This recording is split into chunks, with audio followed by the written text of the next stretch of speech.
Welcome back, everybody. Today I want to talk about lips, but before we begin, I want to bring up a point that I've been meaning to bring up for some time, and that is that all drawing ultimately is encoding of some kind. We use symbols or icons to represent features from observable reality. In particular, lips and eyes are extremely prone to this kind of symbolic or iconographic thinking. If you're not sure what I mean by that, consider how often you've seen or perhaps even drawn lips like these.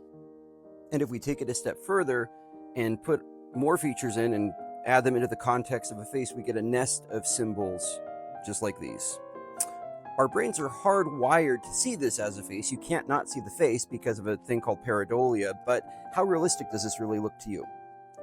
Symbols ultimately are abstractions, and they are great for encapsulating and communicating ideas. But by expanding the observed or observable details, we can achieve something a bit more realistic.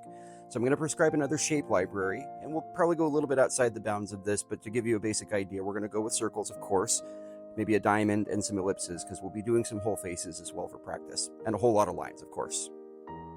So I'm building in my head space here, and I'm going to build the lips off to the side. I drew mine kind of like a bow and arrow. It's very much a symbolic pair of lips at this moment. To convey these lips as anything other than flat, it helps to understand how they look from the side. So you can see that shadow I've applied to that shelf. I'm applying it to the flat ones. I'm going to move those into place, shrink them down, and then bringing back in my other symbolic feature. But keeping our focus on the lips, it can help to imagine there's something else. In this case, a drawstring bag. They pull in from the sides. They've got this radial point in the center to which all of the shadows, the crevice lines, everything is going to kind of ultimately point back to. I'm going to draw in some other mouth or lip shapes here so that you can see what happens when they sort of stretch or collapse together. And you can see how their volumes change, how they become very puffy when they're pursed together, or very stretched out and thin when the mouth is opened wide, or a little bit in the middle when perhaps biting the lower lip. One last construction idea before we move on and close for the day is this circle method. And this is something you can find if you research this online. It's this idea of stacking 3 circles to build in the volume of the lips. And this is for kind of puffier lips in general. I'm drawing them here front on, side on, and I'm going to give you a 3/4 view and how I'm using those circles as kind of a construction point.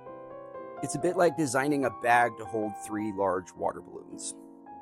Now, in closing, it's important to remember that, like eyes and noses, lips can vary greatly in size and shape based on a number of factors, including expression, genetics, and cosmetic intervention.